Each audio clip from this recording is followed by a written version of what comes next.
ಈಗ ನೋಡಿ, ಸಾರ್ವಜನಿಕರ ಮನೆ ಕಳ್ಳತನ ಆದ ತಕ್ಷಣ ಏನ್ ಮಾಡೋದಕ್ಕೆ ಅನ್ನೋದಕ್ಕಿಂತ ಕಳ್ಳತನ ಆಗೋದಕ್ಕಿಂತ ಮುಂಚೆ ಏನ್ ಮಾಡ್ಬೇಕು ಅನ್ನೋದು ಬಹಳ ಮುಖ್ಯ. ಆಯ್ತು, ಅದಕ್ಕೆ ಆಮೇಲೆ ಬರ್ತೀನಿ. ಕಳ್ಳತನ ಆದ ತಕ್ಷಣ ತೆಗೆದುಕೊಳ್ಳೋದಕ್ಕೆ ಕ್ರಮಗಳು ಏನೂ ಇಲ್ಲ. ಇಮಿಡಿಯೇಟ್ ಆಗಿ ಪೊಲೀಸ್ಗೆ ಇನ್ಫಾರ್ಮ್. ಆಮೇಲೆ ಅದು ಏನು ಕಳ್ಳತನ ಆಗಿರ್ತಕ್ಕಂಥ ಜಾಗ ಏನಿದೆ ಆದಷ್ಟು ಅದ್ರ ಕಡೆ ಮುಟ್ಟಬಾರ್ದು ಕೈಯಿಂದ. ಯಾಕಂದ್ರೆ ನಮಗೆ ಎಷ್ಟೋ ಅಲ್ಲಿ ಕುರುಹುಗಳು ಸಿಗೋ ಸಾಧ್ಯತೆ ಇರುತ್ತೆ, ಎವಿಡೆನ್ಸ್ ಸಿಗೋ ಸಾಧ್ಯತೆ. ಸೊ ಅದನ್ನು ಅವರು ಹಾಳು ಮಾಡಬಾರ್ದು. ಅದು ಹಾಳಾದರೆ ನಮಗೆ ಎವಿಡೆನ್ಸ್ ಸಿಗೋದು ಕಷ್ಟ. ಸೊ ಹಾಗಾಗಿ ಈಗ ಕಳ್ಳತನ ಆದ ತಕ್ಷಣ ಇಮಿಡಿಯೇಟಾಗಿ ಪೊಲೀಸ್ಗೆ ಇನ್ಫಾರ್ಮ್ ಮಾಡೋವಂಥದ್ದು. ಮತ್ತು ಆದಷ್ಟು ಅಲ್ಲಿ ಕಳ್ಳತನ ಆಗಿರೋ ಜಾಗದಲ್ಲಿ ಜಾಸ್ತಿ ಓಡಾಡಬಾರ್ದು, ಅಲ್ಲಿಗೆ ಮುಟ್ಟಬಾರ್ದು. ಅದು ನಮಗೆ ಮುಂದಿನ ತನಿಖೆಯಲ್ಲಿ ನಮಗೆ ಭಾಳ ಅನುಕೂಲ ಆಗುತ್ತೆ. ಕಳ್ಳನ್ನು ಹಿಡಿಯೋದಕ್ಕೆ ಭಾಳ ಸಹಾಯ. ಕಳ್ಳತನ ಆಗಬಾರ್ದು ಅಂದರೆ ಅದಕ್ಕೆ ಮುಂಜಾಗ್ರತೆ ಕ್ರಮಗಳು ಪೊಲೀಸ್ ಇಲಾಖೆಯಿಂದ ಏನು? ಪೊಲೀಸ್ ಇಲಾಖೆಯಿಂದ ನೋಡಿ, ಕಳ್ಳತನ ಮುಂಜಾಗ್ರತೆ ತಡೆಯುವ ವಿಧಾನಗಳಂದರೆ, ನಾವು ಯೂಶಲಿ ನಮ್ಮ ರಾತ್ರಿ ಕಳ್ಳತನಗಳ ಆಗೋದನ್ನ ತಡಿಬೇಕಂದ್ರೆ ನಮ್ಮ ಬೀಟ್ ಸಿಸ್ಟಮ್ ಇದೆ. ನಾವು ಹೊಸದಾಗಿ ಈಗ ಪ್ಯಾಟರ್ನ್ ಬೀಟ್ ಸಿಸ್ಟಮ್ ಅಂತ ಸ್ಟಾರ್ಟ್ ಮಾಡಿದ್ವಿ. ಸೊ ಅದರಲ್ಲಿ ಏನಾಗುತ್ತೆ ಅಂದರೆ, ಮೊದಲು ಒಂದು ಪೊಲೀಸ್ ಠಾಣಾ ವ್ಯಾಪ್ತಿಯ ಒಂದು ಪ್ರದೇಶವನ್ನು ನಾವು 4-5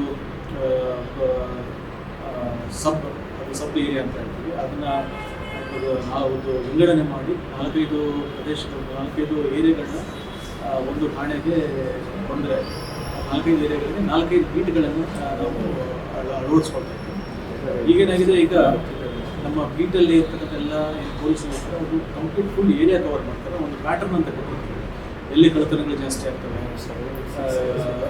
ಜಾಸ್ತಿ ಆಗೋ ಸಾಧ್ಯತೆಗಳಿದ್ದಾವೆ.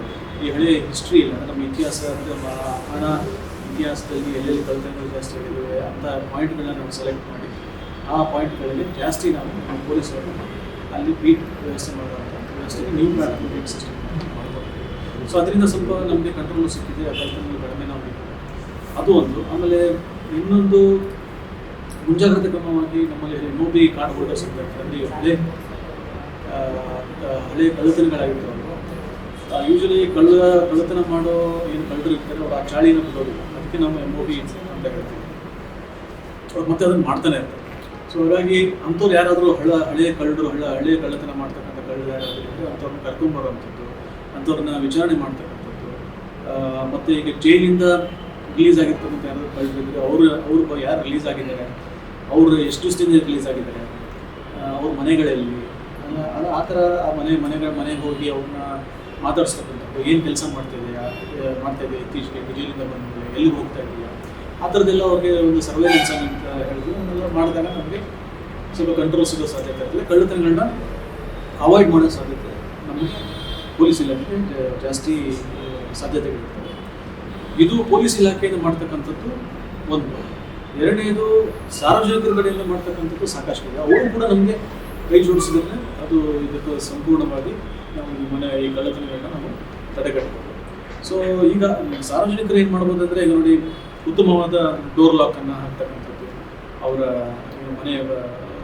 ಮನೆಯನ್ನು ಸುರಕ್ಷಿತವಾಗಿ ಇಟ್ಕೊಳ್ತಕ್ಕಂಥದ್ದು, ಐರನ್ ಗ್ರಿಲ್ಸನ್ನು ಹಾಕ್ತಕ್ಕಂಥದ್ದು, ಬರೀ ಮುಂದೆ ಫ್ರಂಟ್ ಡೋರ್ ಅಲ್ಲ ಬ್ಯಾಕ್ ಡೋರ್, ಹಿಂದಿನ ಡೋರು ಕೂಡ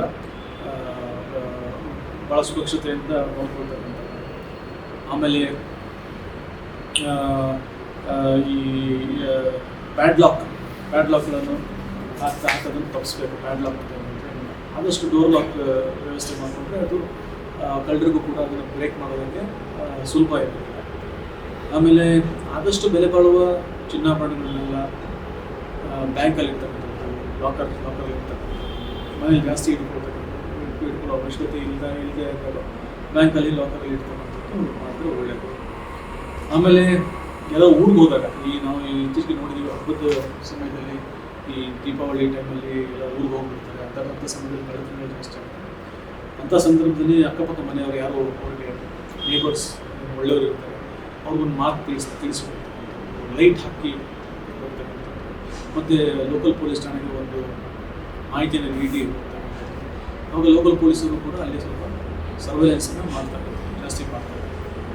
ಸೊ ಇದಲ್ಲದೆ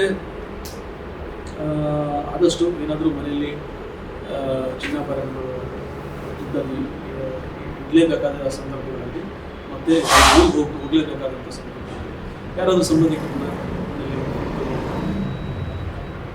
ಮಾಡಿದ್ರೆ ಅದು ಇದೆಲ್ಲ ತಡೆಗಟ್ಟಬೇಕು. ಮತ್ತು ಮನೆ ಕೆಲಸದವ್ರು ಯೂಶಲಿ ನಾವು ಇದನ್ನು ಸರ್ವೆಂಟ್ ಟಿಪ್ಸ್ ಅಂತ ತುಂಬ ನೋಡ್ತೇವೆ ಇತ್ತೀಚೆಗೆ. ಸೊ ಅದನ್ನು ತಡೆಗಟ್ಟಬೇಕಂದ್ರೆ ಅವ್ರದ್ದು ಯಾರ್ಯಾರು ಇವಾಗ ಕೆಲಸಕ್ಕೆ ತೊಗೊಳ್ತಾರೆ, ಕೆಲಸಕ್ಕೆ ಅವ್ರನ್ನ ಕೆಲಸ ಮಾಡಿಸೋದಕ್ಕೆ ತೊಗೊಳ್ತಾರೆ ಅಂಥವ್ರನ್ನ ಬ್ಯಾಕ್ಗ್ರೌಂಡ್ ಚೆಕ್ಕನ್ನು ಮಾಡ್ತಾರೆ. ಬ್ಯಾಕ್ಗ್ರೌಂಡ್ ಚೆಕ್ ಮಾಡಿ ಅವರು ಎಲ್ಲಿ ಅವರು ಹೇಗೆ ಅವ್ರ ಫ್ಯಾಮಿಲಿ ಬ್ಯಾಕ್ಗ್ರೌಂಡ್ ಮತ್ತು ಮೊದಲು ಎಲ್ಲಿ ಕೆಲಸ ಮಾಡ್ತಾರೆ ಇದೆಲ್ಲ ಸ್ವಲ್ಪ ವಿಚಾರಿಸೋದ್ರಲ್ಲಿ ಏನು ತಪ್ಪಿಲ್ಲ. ವಿಚಾರಿಸ್ಕೊಂಡು ಆಮೇಲೆ ಅವ್ರನ್ನ ಕೆಲಸಕ್ಕೆ ತಗೊಳ್ತಾರೆ ಮಾಡಿ. ನೆಕ್ಸ್ಟ್ ಸಾಕು ಅಷ್ಟೇ. ಎಲ್ಲ ಬರ್ತದೆ. ಎಲ್ಲ